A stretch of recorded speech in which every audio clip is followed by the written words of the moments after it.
Title: My brother who runs a hotel in Hawaii called me and asked, "Where is your wife?" I replied, "She's on a business trip in New York."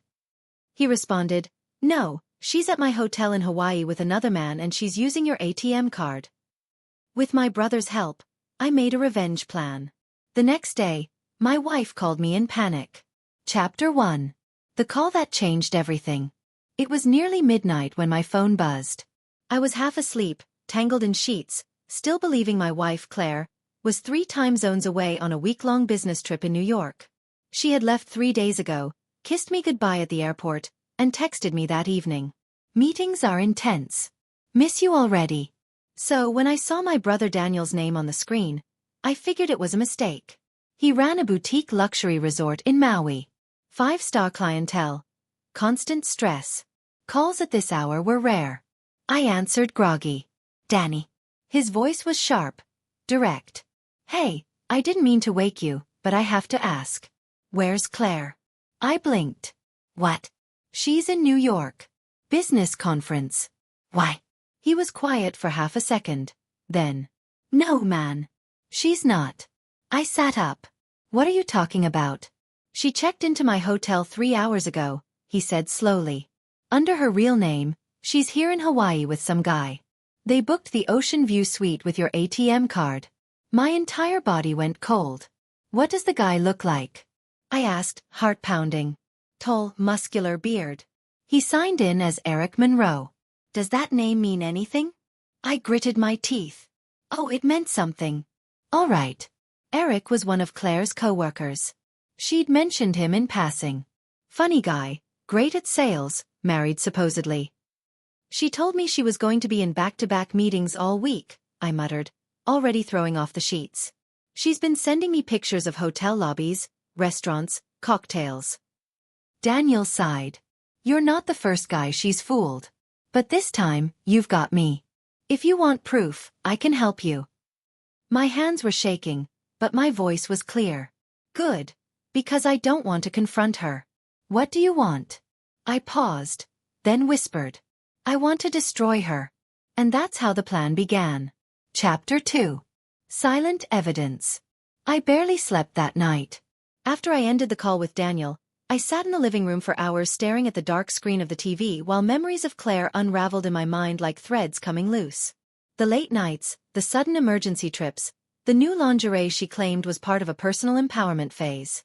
The guilt tripping every time I asked about Eric. I wanted to scream, but I didn't. I couldn't. If this was going to work, I needed to stay quiet, strategic, ruthless. By 6 a.m., Daniel had already emailed me 3 high-resolution photos. Claire at the hotel bar laughing over a mojito. Claire walking hand in hand with Eric near the infinity pool. Claire kissing him just outside the elevator. The same one she and I used during our honeymoon stay at Daniel's hotel 5 years ago. The betrayal stung worse than a knife, but it also hardened something inside me. Daniel called again, this time with a plan. "I've checked her charges," he said. "Room service, spa appointments, shopping trips. She's racked up over $2,000 already, all on your ATM card. Want me to cut her off?" "No," I replied slowly. "Let her keep spending. The more she uses it, the more evidence we have." Daniel exhaled. "Got it. What's next?" I stood by the window, staring out at the still street below. "I need you to send me a full itemized report of everything. Receipts, timestamps, photos, the works. Then tomorrow, I'll call the bank and freeze the card." Daniel chuckled. "Brutal. She'll be trapped in paradise with no money and a fake lover." And I added, "Make sure you upgrade their room." "Upgrade?" "Yes. Move them to the presidential suite. Tell them it's complimentary. Part of a promotion. I want her to feel like a queen for one more night." Daniel laughed again, this time with admiration. "Damn, you're serious about this." "Dead serious. And after that, I'll send her the real gift." "The real gift?" "You'll see," I said coldly. "By this time tomorrow, she'll be begging to come home." Chapter 3. Panic in Paradise. The next morning, I made the call. "Hi, this is Jonathan Wells. I'd like to freeze my ATM card." "Yes, the one ending in 9408. Lost or stolen? Let's go with stolen. I didn't need to lie. Emotionally, financially, it had been robbed from me the moment Claire checked into that suite in Hawaii under the illusion of a business trip. The bank confirmed the card was deactivated. No further charges could be made. All transactions from the past 3 days were automatically flagged for review. By noon, Daniel texted me. She just tried to pay for poolside drinks, declined. She's freaking out. I could picture it vividly. Claire, sun hat tilted, frozen smile as the waiter quietly told her the card didn't work. Probably laughing it off, assuming it was a glitch. Until the front desk confirmed all cards linked to the account were frozen. An hour later, another message from Daniel. She's at the front desk right now, voice raised. Says it must be a mistake. Eric standing off to the side, awkward, not offering to pay. Then finally, my phone rang. Claire. I stared at the screen as it vibrated. For the first time since this all began, I didn't feel confusion or heartbreak or even anger. I felt control. I answered calm and measured. Hey. Sweetheart. Her voice was tight on the edge. John, thank God. Something's wrong with the card. You need to call the bank. Everything's being declined. Oh, I said mildly. That's strange. Weren't you in New York? Silence. What? You told me you were in New York business conference. But Daniel says, hi by the way. Says you look great in the presidential suite. Shame about the company. Her voice cracked. You knew? I know everything, Claire. I know you're in Hawaii. I know you're with Eric. I know you've been using my money to fund your little beachside fairy tale. She let out a gasp, half panic, half anger. I didn't. John, it's not what it looks like. I swear. Save it. Please just. Can you call the bank? My phone's about to die and Eric's card got declined, too. And wow, I cut in. You're stranded in paradise with your affair partner and no way to pay for the suite. Her silence told me everything I needed to know. You made your bed, Claire, I said flatly. You can sleep in it or the hotel lobby, whatever Eric can afford. But John, I ended the call. That night, Daniel sent me a photo. Claire sitting alone on the edge of the hotel fountain. No sun hat, no smile, just her and a dying phone. Eric nowhere in sight, betrayed by her own betrayal. And that was just the beginning. Chapter 4. The collapse begins. By the next morning, Claire had officially crossed the line from panic to desperation. Daniel called me early, trying and failing not to laugh. She stormed into the front desk like a hurricane. Demanded to know why her suite wasn't comped anymore. Said something about calling the police. Said she was being set up. My receptionist stayed calm and told her the room had to be paid for today or she'd be checked out at noon. Did she pay? I asked. Nope. Eric left. I blinked. What? Walked out around 6 a.m. bag in hand. Didn't say goodbye. Didn't offer a cent. He looked embarrassed. Of course he did. Eric was a classic opportunist. Probably thought he was getting a free luxury vacation with someone else's wife. But when the bills came due, both literal and emotional, he vanished like smoke. Claire, abandoned and broke in a tropical paradise, was now on her own. I spent the rest of the day calmly executing the next phase of my plan. Called our accountant, removed her name from all shared business accounts, changed all passwords, bank, utilities, cloud storage, everything, filed for separation with my lawyer, and requested temporary spousal support be denied based on willful marital misconduct. Then came the public piece. Claire was a social media influencer, small-time but obsessed with appearances. Her brand was curated perfection. Power couple photos, elegant dinners, behind the scenes of our busy but loving life. So, I sent her a message, not privately. I commented directly under one of her old couple photos. I hope Eric made the trip to Hawaii worth it. I'll be posting receipts soon. It took about 7 minutes before she deleted the entire account, but it was too late. Daniel had already forwarded me the hotel security footage, and I had receipts, time-stamped photos, and her own texts about the New York business trip. I sent them all to her email with a simple subject line. Everything you built just collapsed. That night, Claire called again, this time from a borrowed number. John, please, she said softly. I need a ticket home. I don't have anyone else to call. Sure, I replied. I'll book one right now. Her voice lifted. Really? Absolutely. I smiled. It'll be a middle seat, red eye, no checked bags. And when you land, your bags, your apartment key, your access cards, your name on everything will be gone. A pause. You're not serious. Oh, Claire, I whispered. You seriously underestimated who you married. Then I ended the call again, this time for good. Chapter 5. Welcome home, Claire. She landed 2 days later, exhausted, disheveled, wearing the same wrinkled dress she'd arrived in Hawaii with. No luggage, no makeup, no smile. Daniel had kindly arranged her flight using the cheapest ticket he could find. Delayed layovers, middle seat between 2 toddlers, the kind of flight that breaks your body and spirit.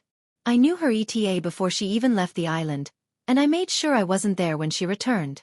Instead, I changed the locks.